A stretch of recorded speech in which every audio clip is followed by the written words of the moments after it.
బంగారం వెండి ధరలు మరోసారి భారీగా పెరిగాయి. 5 రోజుల విరామం తర్వాత మళ్లీ పసిడి వెండి ధరలు పరుగులు తీశాయి. తులం బంగారం ధర ఏకంగా 1100 పెరగడంతో హైదరాబాద్ మార్కెట్లో 24 క్యారెట్ల స్వచ్ఛమైన బంగారం 10 గ్రాముల ధర 1,48,200కు చేరింది. వెండి ధర కూడా భారీగా పెరిగింది. కిలో వెండి ధరపై 4,000 పెరుగుదల నమోదై హైదరాబాద్లో కిలో వెండి ధర 2,32,000కు చేరుకుంది.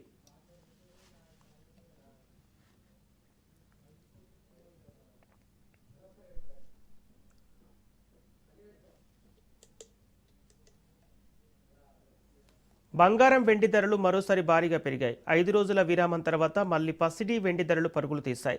తులం బంగారం ధర ఏకంగా 1100 పెరగడంతో హైదరాబాద్ మార్కెట్లో 24 క్యారెట్ల స్వచ్ఛమైన బంగారం 10 గ్రాముల ధర 1,48,200కు చేరింది. వెండి ధర కూడా భారీగా పెరిగింది. కిలో వెండి ధరపై 4,000 పెరుగుదల నమోదై హైదరాబాద్లో కిలో వెండి ధర 2,32,000కు చేరుకుంది.